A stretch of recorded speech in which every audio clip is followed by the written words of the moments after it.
नमस्कार, अमर उजाला के इस खास शो खबरों के खिलाड़ी में आप सबका एक बार तहे दिल से फिर से स्वागत है। इस हफ्ते महाराष्ट्र की राजनीति की खबरें भी काफ़ी ज़्यादा सुर्खियों में रही। शरद पवार साहब ने अचानक इस्तीफा दे दिया, फिर इस्तीफे को वापस ले लिया। वहाँ पर एनसीपी के समर्थकों ने बहुत ज़्यादा रोना धोना मचाया, प्रोटेस्ट किया और अंततः ये लगने लगा है कि महाराष्ट्र में एनसीपी का जो भविष्य है वो क्या होने वाला है। शरद पवार आज नहीं तो कल तो उनको रिटायर होना ही है, लेकिन वो सत्ता किसको सौंप के जाएंगे? बेटी सुप्रिया को या भतीजे अजीत पवार को या कोई तीसरा व्यक्ति होगा? क्योंकि 24 के मद्देनज़र महाराष्ट्र में 48 की लोकसभा सीटें हैं और बीजेपी को महाराष्ट्र में एक मजबूत साथी भी चाहिए है। ऐसे में क्या एनसीपी का एक धड़ा बीजेपी के संपर्क में है, जिस तरह की अटकलें मीडिया में की जा रही हैं? इन्हीं तमाम मुद्दों पर बात करते हैं कि आखिरकार एनसीपी का, शरद पवार का ये पूरा गेम प्लान क्या था। समझने के लिए खास मेहमान हमारे साथ बने हुए हैं। सबसे नई मेहमान शुभरास्ता हैं, हमारे साथ पहली बार जुड़ी है। शुभरास्ता, स्वागत है आपका। विश्लेषक हैं, आप टीवी डिबेट्स में सुनते रहते हैं, इनकी वाणी को इनको देखते रहते हैं। बहुत बहुत स्वागत करता हूँ शुभरास्ता आपका। पूर्णिमा त्रिपाठी जी हैं, आपका एक बार फिर से स्वागत है। पूर्णिमा जी, आप हमारे साथ पहले भी जुड़ चुकी हैं। आपकी विभाग राय से दर्शकों को काफ़ी लाभ भी होता है। भाऊ हैं अशोक वानखेड़े साहब, आपका स्वागत है भाऊ।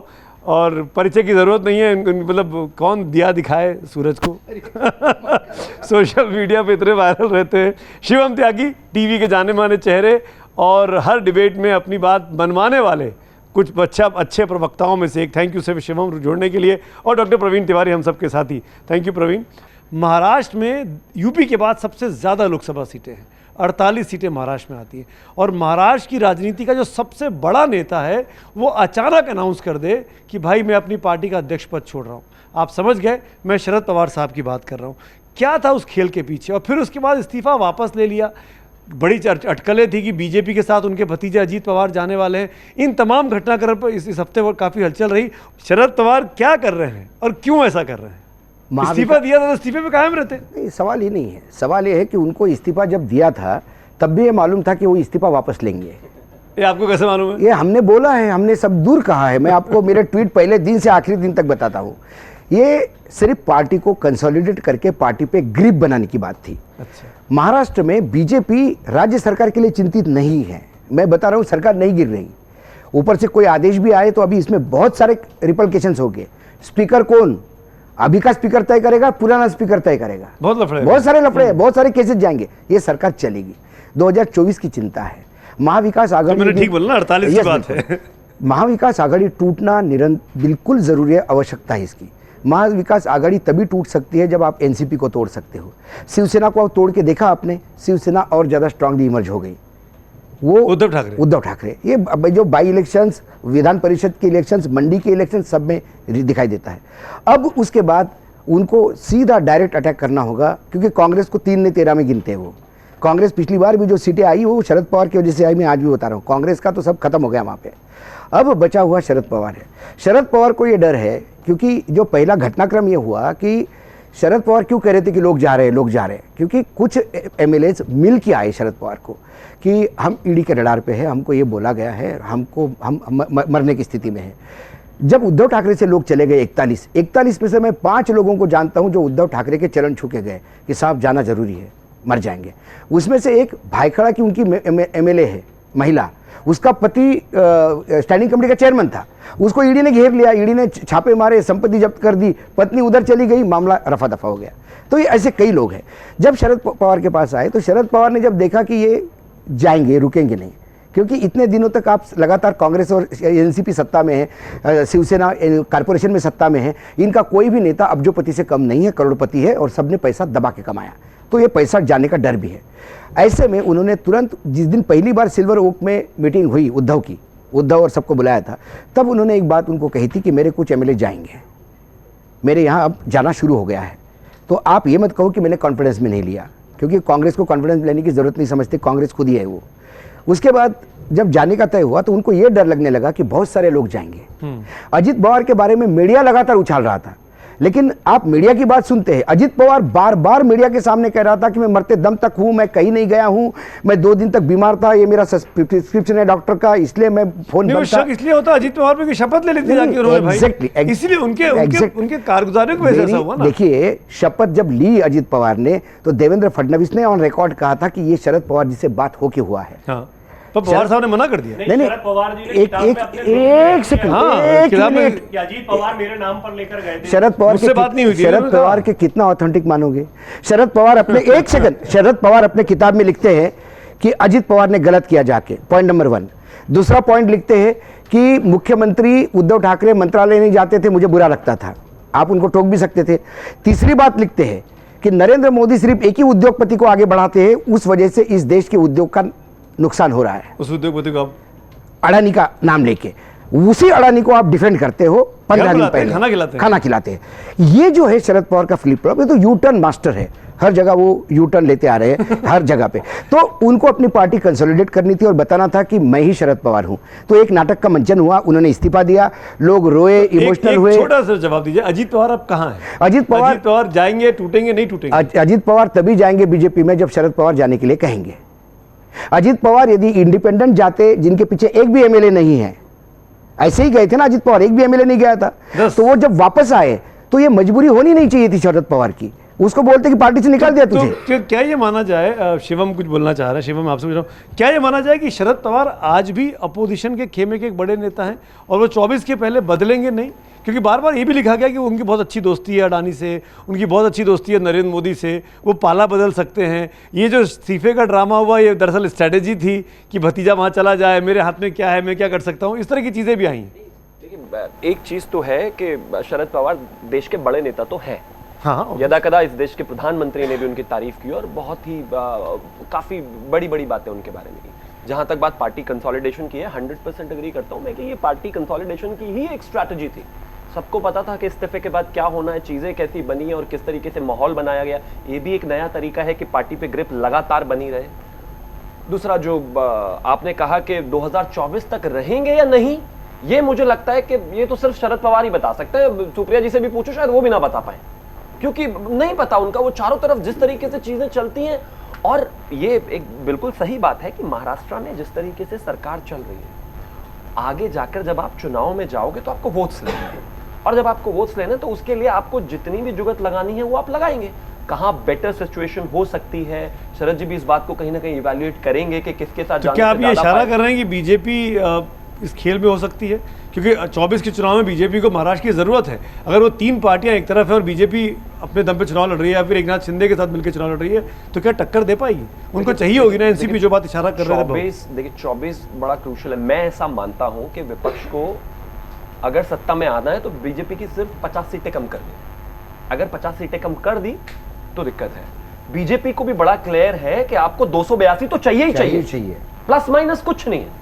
तो उस क्लैरिटी चाहिए एनसीपी, मतलब बीजेपी को, मतलब एनसीपी का फ्रैक्शन। वो किस तरीके से जाते हैं कॉम्बिनेशन से, वो प्री पोल में कितना हो पाता है बात अलग है, लेकिन 282 तो उनको स्टैंड अलोन सरकार बनाने के लिए चाहिए। अब उसके लिए जो भी कॉम्बिनेशन सही जाता है, अब आप उसमें राज्य में सेंटिमेंट देखेंगे कि जब सरकार में इधर आए हैं तो किस चीज का माहौल है, अपने सर्वेज मंगाएंगे। गुजरात की जो सर्वे टीम है वो बहुत अच्छी है, तो मुझे लगता है देखिए क्या होता है। आप क्योंकि कांग्रेस पार्टी सालों साल आपने कवर की है पूर्णिमा जी, मैं इसलिए बोल रहा हूँ कि शरद पवार जैसा व्यक्ति, उनके बारे में कितनी भी बातें कही जाए कि यू टर्न करता है, सबके साथ दोस्ती है, किसी को नाराज नहीं करते हैं, बीजेपी के साथ भी हैं, कांग्रेस के साथ भी हैं, XYZ कभी कहाँ पलट जाएंगे, लेकिन ये भी फैक्ट है कि Sharad Pawar NCP as a party कभी खुलकर बीजेपी के साथ किसी भी इलेक्टोरल मंच पे नहीं खड़ी हुई है कि साथ में चुनाव लड़ लिया हो, पोस्ट पोल अलायंस कर लिया हो। उन्होंने अपना सेफ डिस्टेंस बना के रखा, क्योंकि उनका बहुत बड़ा वोट बैंक मुस्लिम वोट बैंक भी है। नहीं, वही सुमित जी, शरद पवार की जो आगे की राजनीति है, खास करके 2024 के लिए अगर हम देखें तो वो अगर अभी इस वक्त एनसीपी टूट गई होती, कुछ भी एमएलए उनके छिटक गए होते, तो ये जो सारा एक अम्ब्रेला बनाने की बात हो रही है नॉन बीजेपी पार्टीज की, वो सारी की सारी धराशायी हो गई होती एफर्ट्स। अगर महाविकास अघाड़ी आज की डेट में टूट गई होती तो शरद पवार का पूरा फोकस अभी महाराष्ट्र में महाविकास अघाड़ी को कंसोलिडेट करके दिखाना था कि ये हम अभी भी इकट्ठे हैं और मजबूत हैं। और अगर ये टिका रहा 24 तक, यही उनकी, और ये सारा जैसा आप कह रहे हैं कि शरद पवार ने ये सारा कुछ जानबूझ के स्टेज किया है। मैंने नहीं कहा, भाऊ ने कहा, जिसने भी कहा वो हम सब लोग जिसने कि शरद पवार की पॉलिटिक्स देखी है, हम जानते हैं कि वो राजनीति के चाणक्य, उनको ऐसे नहीं कहा जाता है। वो कुछ भी कर लेते, उसमें उतनी क्रेडिबिलिटी नहीं होती, और जिस तरह से फॉर्म हैंड के साथ वो लीडर अब उभर के आए हैं वो नहीं होता अगर वो ये नहीं करते। अब ये है कि अब वो एनसीपी के एकदम सिंगल वॉइस है और अब उनका अब कमांड एनसीपी नहीं टूटेगी? अभी जो फिलहाल उन्होंने कहा तो- एनसीपी के कुछ विधायक संपर्क में जा सकते हैं, फिलहाल ईडी की जांच and all those things. State level के इश्यूज के लेके एनसीपी अभी फिलहाल टूटती हुई नहीं दिख रही है। अब जो भी खेल होना है वो 24 के मद्देनजर कुछ होना बहुत है। बोलना चाह रहे हैं। उनको इस बात का कोई टेंशन नहीं कि लोग विधायक चले जाएं।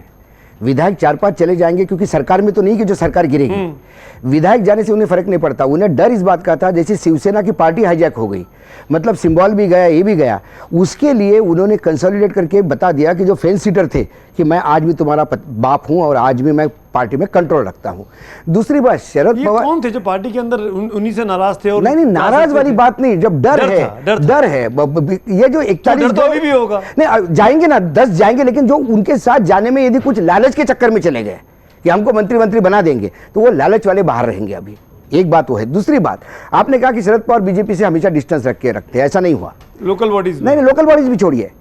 जब पृथ्वीराज चौहान मुख्यमंत्री थे तब एनसीपी और कांग्रेस साथ में थी। 3 महीने पहले उन्होंने समर्थन विड्रॉ करके कांग्रेस को बर्फ में लगा दिया, राष्ट्रपति शासन लगवा दिया, चुनाव हुए। चुनाव में उसका नतीजा क्या हुआ? शिवसेना बीजेपी अलग अलग लड़के भी बड़ी पार्टी बन के आए, दोनों ने मिलकर सरकार बनाई। फिर फडणवीस ने शपथ ली, उसी में शिवसेना उप मुख्यमंत्री पद को लेकर विड्रॉ हो गई। वोट ऑफ कॉन्फिडेंस लेने के टाइम इसी शरद पवार जी ने वो वोट ऑफ कॉन्फिडेंस उनको दिलवाया, सरकार टिकवाई और शिवसेना को बर्फ में लगाया। बाद में शिवसेना बीजेपी साथ में चुनाव लड़ी। जब मैसिव मैंडेट आया तो शिवसेना को अलग करके बीजेपी को बर्फ में लगाया, जिस आदमी ने 7 साल के कार्यकाल में कांग्रेस, बीजेपी और सेना तीनों को भी बर्फ में लगाया। तीनों पार्टियां आज उनको बोलती है कि शरद जी ही जो है वो ठीक करेंगे। तो आप समझ सकते हो कि वो कैसे पत्ते खेलते हैं रोज। तो शुभराज था, आपका टेक क्या है? ये सब पूरा ड्रामा जो था, या ड्रामा कहना चाहिए कि नहीं कहना चाहिए, मैं अपने आप को करेक्ट कर लूँ पहले तो, क्योंकि ना लोगों के इमोटिव इश्यूज थे। हमने देखा लोग आप प्रोटेस्ट कर रहे थे, किसी ने सेल्फ इमोलेट करने की भी कोशिश की, जो टीवी चैनल्स पर फ्लैश देखे मैंने। क्या आपको लगता है कि एनसीपी मजबूत हो गई इस पूरे घटनाक्रम के बाद? एनसीपी का इंटरनल हाउस जो थोड़ा डिसऑर्डर में दिख रहा था, कुछ दिनों के लिए तो वो ऑर्डर में आ गया है। और इसका फ़ायदा, जैसा कि सब कह रहे हैं, इसका फ़ायदा तो निश्चित रूप से शरद पवार जी को मिलेगा, क्योंकि उनके पास अब नेगोशिएटिंग चिप थोड़ा ज़्यादा हायर है। अभी वो मध्यम स्वर में कभी कांग्रेस का समर्थन कर रहे थे, कभी बीजेपी का समर्थन मुद्दों पर कर रहे थे। आपको लगा नहीं कल जब प्रेस कॉन्फ्रेंस हो रही थी, जब उन्होंने कहा कि मैं अपना इस्तीफा वापस लेता हूँ, सारे मौजूद थे, अजीत पवार साहब नहीं थे। हालांकि अजीत पवार ने बाद में स्टेटमेंट इशू करके कहा कि पार्टी मजबूत होगी, ऑल दोस थिंग्स, पर अजीत पवार एकमात्र आदमी थे जब इस्तीफा दिया तो मन से कहा कि भाई जबरदस्ती मत करो, उनको इस्तीफा देने दो। वही समर्थन में थे कि हाँ भाई देने दो, उम्र हो गई, कभी ना कभी तो होना ही था ये काम।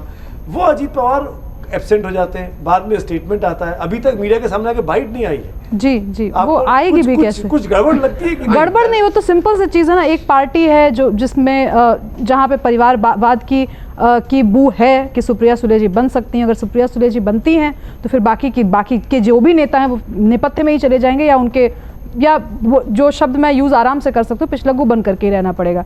क्या अजीत पवार जी पिछलग्गू बनना चाहेंगे सुप्रिया जी का? ये सारे सवाल हैं जो कि बहुत जेन्युइन राजनीतिक सवाल है, जो उसका सवाल हर नेता को मराठी टेलीविजन पे बाइट दी। अच्छा, उसने बताया कि मैं यहाँ से पूना के लिए निकला हूँ, और उसने अपने 8 दिन के पूरा प्रोग्राम दे दिए कि मैं यहाँ से सातारा, सातारा से कोल्हापुर, कोल्हापुर से लातूर, पूरा सिस्टम दिया, और 10 तारीख को वापस पुणे आ रहा हूँ।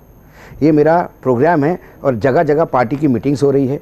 ये शरद जी के ही आदेश से मैं जा रहा हूँ। आपको हाँ, ठीक, अच्छी बात है, स्टेटमेंट दिया। ये भी कहा कि मैं शरद जी के लीडरशिप के तहत ही मैं मीटिंग्स कर रहा हूँ, बट आप नहीं थे वहाँ पर। ये एक बहुत बड़ा स्टेटमेंट है। और आप जिस पार्टी को मजबूत बनाने जा रहे हैं, क्या मैं ऐसा कैसे मान लूँ कि जो पूरा बेल्ट जो उन्होंने गिनाया वहाँ के विधायकों को कल लेके अलग नहीं हो जाए? अशोक जी के लिए बहुत आसान है ये कह देना कि शरद पवार जी को कोई फर्क नहीं पड़ता, नेशनल इलेक्शन के बारे में सोच रहे हैं, बट उस मोमेंट के लिए आपके पास से अगर 5-6 विधायक टूट के चले जाते हैं, ये बड़ी घटना है। ये इतनी बड़ी घटना है, कल फिर यही स्टूडियो में बैठ करके हम सुन रहे हैं कि बीजेपी ने खरीद लिया एमएलएस को।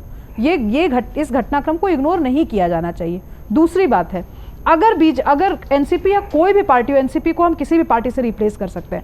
अगर वो पार्टी टूटती है, कुछ एमएलए विधायक अगर जाते हैं यहाँ से वहाँ, या सांसद भी अगर यहाँ से वहाँ जाते हैं तो उसका एक फायदा उस पार्टी को भी होता है, क्योंकि जो एंटी इनकम्बेंसी बिल्ड होती है विधायकों के अगेंस्ट या सांसदों के अगेंस्ट, वो एंटी इनकम्बेंसी को आप बाईपास करके एक दूसरे लीडर को प्रमोट कर सकते हो जो शायद ज़्यादा अच्छा काम करे। तो ये दोनों फेवर में जा सकते, मतलब जल्दी से प्रवीण में आ रहा हूं। सवाल यह है कि आपके एमएलए जाए और सरकार गिरे, वो इंपॉर्टेंट है।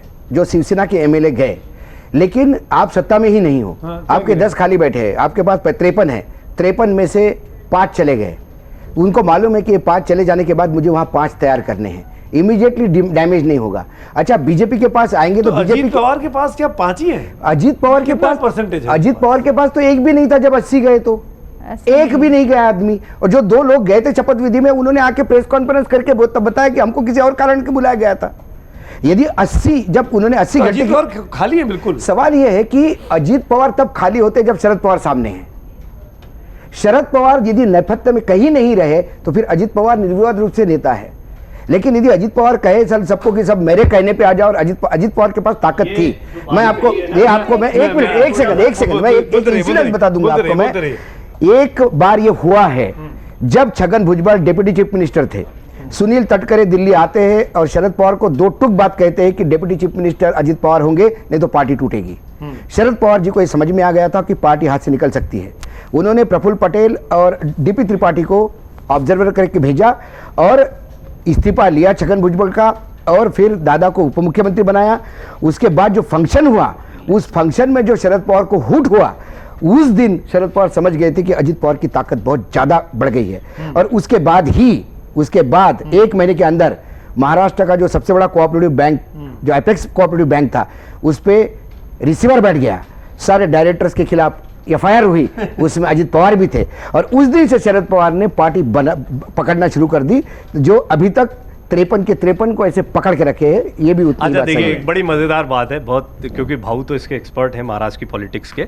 बड़ी मज़ेदार बात है, अजीत पवार और शरद पवार, ऐसा लगता है जैसे तनातनी चल रही है, दुश्मनी चल रही है। अरे शरद पवार को किसी दिन निकालना होगा, अजीत पवार को निकाल देंगे। वहाँ पर इस्तीफा देते हुए कह देते कि अजीत पवार नहीं रहेंगे, कभी टूट फूट की गुंजाइश।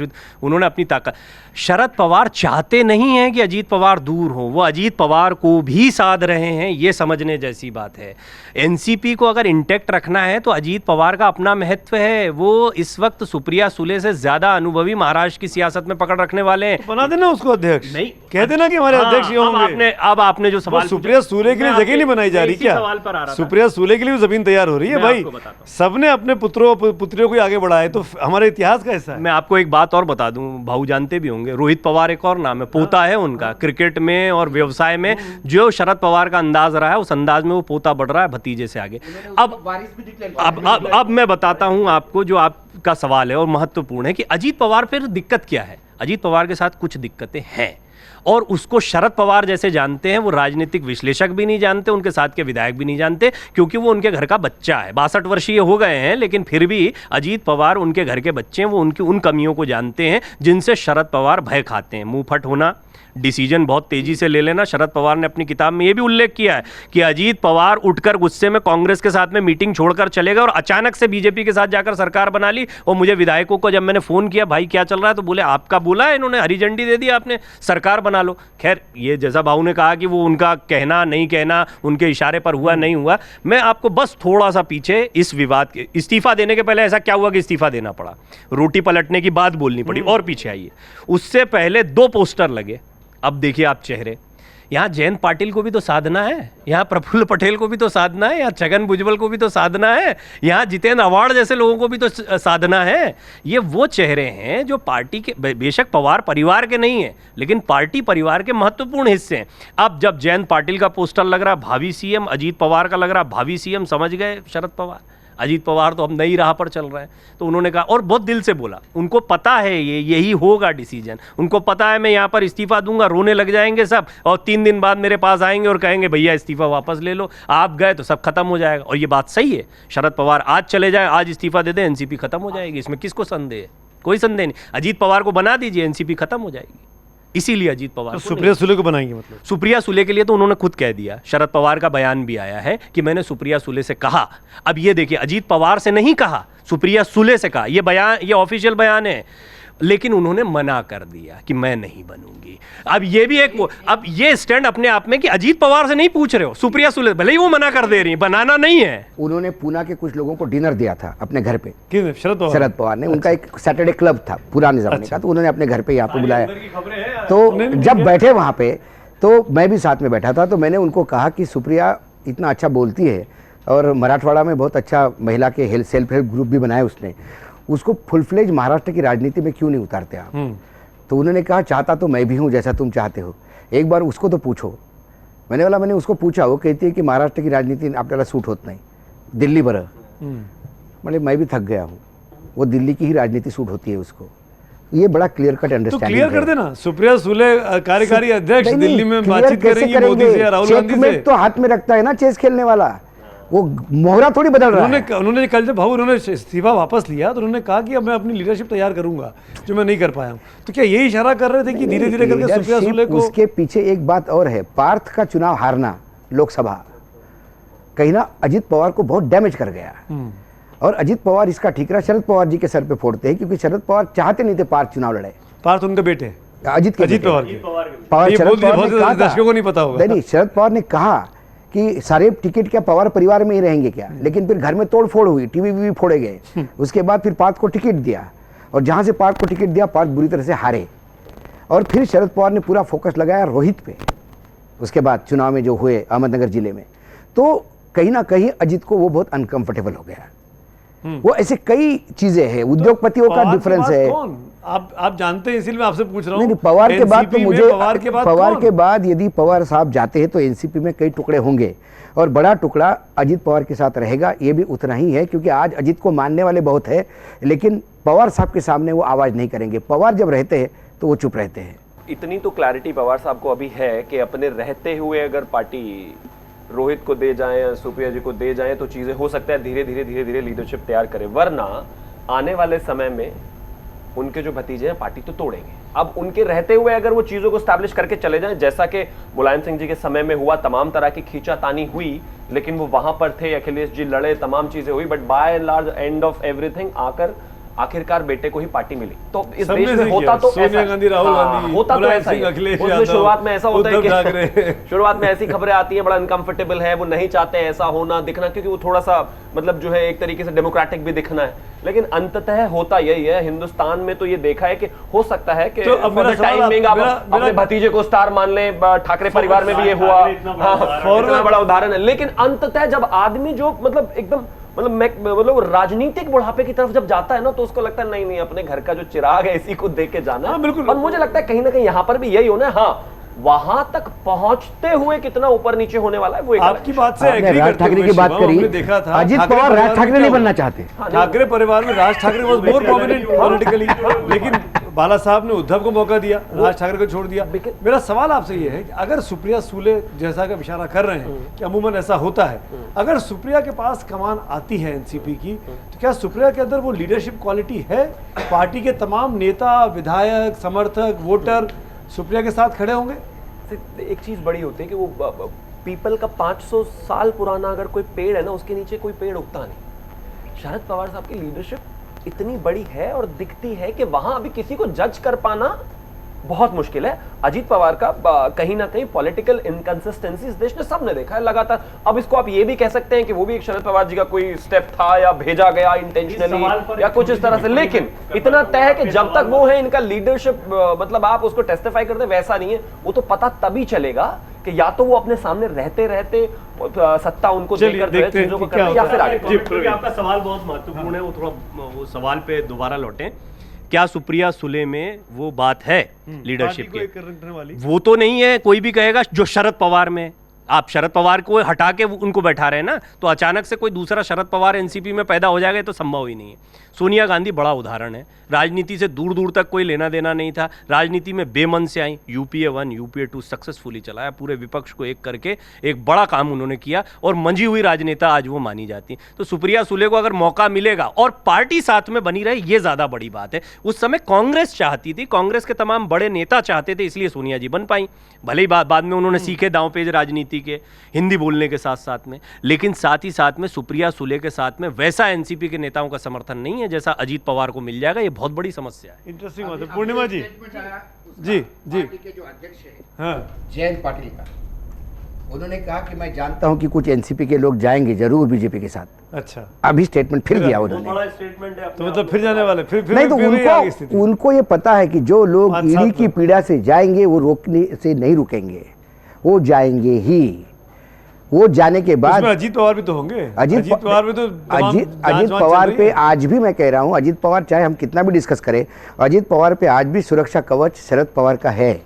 यदि अजीत पवार और उसकी पत्नी आज उस चार्जशीट से बाहर है ईडी के, इसके पीछे शरद पवार ही है, ये भी बात मान लो। पवार परिवार को बचा के चलेंगे हमेशा। सुप्रिया सुले में क्या वो बात है स्टेट लेवल पे, तो इसमें कोई शक नहीं है कि अजीत पवार की पकड़ ज्यादा है। अजीत पवार पहले से पॉलिटिक्स और वो में है, बहुत उम्र में सालों बड़े भी से, और हैं, वो लगातार काम करते रहे। जो निटिग्रिटीज होती हैं पार्टी चलाने की, वो अजीत पवार के टोटल कंट्रोल में है। सुप्रिया और बाहर थी, विदेश में सुप्रिया थी, बाहर थी, लेकर और अभी आई। भी नेशनल पॉलिटिक्स में उनकी स्टेटमेंट्स आती रहती हैं, और एक कोऑर्डिनेशन उनका जरूर है नेताओं के साथ। बट राज्य स्तर की पॉलिटिक्स पे जो एनसीपी को एक रखने के लिए जरूरी है, सुप्रिया सुले से ज्यादा अजीत पवार का है। दूसरा, हम इस चीज को क्यों भूल रहे हैं कि अजीत पवार और शरद पवार दोनों सेम गेम खेल रहे हैं। जो अजीत पवार पिछली दफा गए भी थे बीजेपी के साथ, तो उसके पीछे कहानी तो यही है कि वो शरद पवार, चाहे वो अपनी किताब में कुछ भी लिखें, उनकी सहमति से गए थे। और किताब में भाई अरे फडणवीस कह रहे कि मेरे साथ सहमति से आए थे, वो सहमति से गए थे, ये भी सही है। और उसके बाद 2-3 दिन जो गैप रहा, उसमें उनके केसेस वगैरह बैक बर्नर पे चले गए, क्लीन चिट मिल गई, वो वापस आ गए।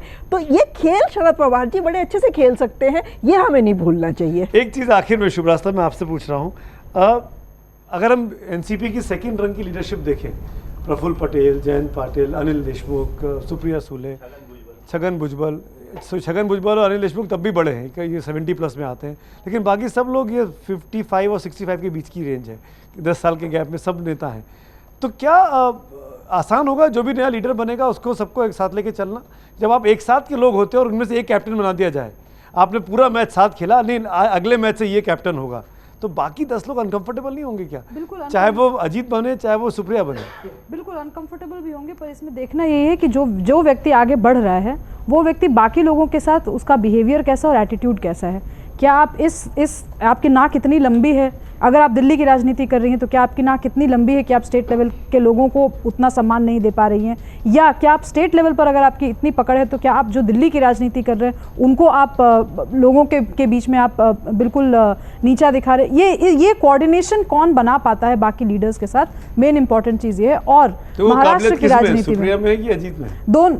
मुझे लगता है कि दोनों में नहीं, मुझे लगता है कि इन दोनों में खूबियां भी हैं और कमियां भी हैं। और इसके बाद सबसे बड़ी चीज़ है कि पवार फैमिली, हम सब जानते हैं कि उनका जो बिजनेस कॉन्ग्लोमरेट है वो काफ़ी बड़ा है और बहुत डीप पॉकेट्स हैं उनके, दुनिया किसी को शक नहीं होगा इस पे। जी। और इस चीज़ को लेकर के कौन ये भी हित साध पाता है और कौन कितने परिवारों को और अपने साथ जोड़ पाता है, ये भी एक बहुत महत्वपूर्ण एक प्रश्न। लास्ट कमेंट भाव, आप कुछ बोलना चाहते हैं? मैं ये कह रहा था कि भाई आर पाटिल को जब गृह मंत्री बनाया था तब आर पाटिल तो बाकी लोगों से बहुत जूनियर थे, बिल्कुल, लेकिन शरद पवार ने बनवाया उनको और वो सक्सेसफुल रहे। वो बात अलग है कि वो हिंदी मराठी बोलने में बेचारे को इस्तीफा होना पड़ा, नहीं तो he was one of the most successful chief minister and he was the face of party. सबसे ईमानदार आर पाटिल करके जाने जाते थे और एक नई लग रहा था कि नया नेतृत्व उभर रहा है, लेकिन उसके बाद भी अजीत पवार का वलय तो था ही, सारा काम तो अजीत पवार को ही पूछ के करना पड़ता था। पिछली सरकार भी अजीत पवार ही चला रहे थे, सब जानते हैं। अगर शरद पवार अपने रहते हुए अपना उत्तराधिकारी घोषित कर देंगे और पार्टी उसके सामने मैंने वही कहा, तो जो शिवसेना का हम देख रहे हैं, सपोज राज ठाकरे बाहर नहीं जाते, हाँ, और बाल ठाकरे के जाने के बाद एक सत्ता संघर्ष होता तो लोग राज के साथ हो जाते। बिल्कुल सैनिक तो हाँ, तो अजीत पवार राज ठाकरे क्यों बनना चाहेंगे? वो कहेंगे कि आप सुप्रिया को बना दो, कोई प्रॉब्लम नहीं है, आप जाओ तो फिर मैं तो हुई, फिर तय करेंगे। तो बाकी जो नेता है अनिल देशमुख वगैरह, इनको दिक्कत नहीं होगी? इनको कोई दिक्कत नहीं। प्रफुल्ल पटेल तो अपनी जगह बचा रहे हैं। जितेंद्र आव्हाड को यह पता है कि वो बिल्कुल पसंद नहीं करते जितेंद्र आव्हाड को अजीत पवार। जयंत पाटिल का सबसे बड़ा प्रॉब्लम है कि यदि अजीत पवार के हाथ में सत्ता जाती है तो मैं तो बिल्कुल एमएलए का टिकट भी नहीं देगा मुझे ये। इतने किनारे हैं। तो ये तो एक ऑर्केस्ट्रा बड़े जोर जोर से चिल्ला चोट करेंगे। यही लोग थे अजीत, ये जितने नाम गए गिनाए आपने, ये लोग जब अजीत पवार 80 घंटे के लिए चले गए थे बीजेपी में, यही वोकल थे कि ऐसे कैसे गए और हम सब सांप के साथ हैं और हम देखेंगे और गद्दारों को माफ नहीं होगा। यही वापस उप मुख्यमंत्री बन गए तो उसी के अंडर मंत्री बन के काम करने लगे। तब सवाल हमने तो जितेंद्र आव्हाड को पूछा भी था, मतलब भाई अब क्या हो गया? बोले नहीं, अब वो साहब ने बोल दिया तो क्या करें उसमें। तो हाँ पवार छोड़ेंगे नहीं एनसीपी को। एनसीपी एंड पवार काफी सिनोनिमस है महाराष्ट्र में। और उसने फिर बता दिया हमको कि मैं ही बाहर नहीं देखना एनसीपी, मैं ही चाहिए। एनसीपी हूँ और एनसीपी ही मैं हूँ। एनसीपी तो तभी तक चलेगी जब तक वो है। और हिंदी में बड़ा अच्छा शब्द है पवार, कि एक मात्रा यहाँ से वहां कर दो वो पावर बन जाता है। हाँ, the power of being Pawar is NCP. तो इसी नोट पर इस चर्चा को खत्म करेंगे। बहुत दिलचस्प दौर है हिंदुस्तान की राजनीति में, क्योंकि 24 के चुनाव को लेकर भले ही 12 महीने बाकी रह गए, अगले बार मई के महीने में चुनाव चल रहा होगा आज की डेट में आसपास, या चुनाव के नतीजे आ रहे होंगे, हम लोग लगभग इतने ही दूर रह गए। तो ऐसे में जो भी कुछ महाराष्ट्र में होगा या शरद पवार की राजनीतिक परिवार में होता है, उस पर अमर उजाला की नज़र रहेगी। हमारा ये शो देखने के लिए अपने फीडबैक ज़रूर देते रहिएगा और बताते रहिएगा आप किस तरह के टॉपिक्स पे चर्चा करना चाहते हैं, ताकि हम उनको भी इंक्लूड करते रहें, उस तरह के एक्सपर्ट को भी आपके सामने लाते रहें। बहुत बहुत शुक्रिया इसको देखने के लिए। Thank you so much, all the guest, thank you so much. मन से उजाला कर चले, मन से उजाला कर चले, एक अमर उजाला कर चले।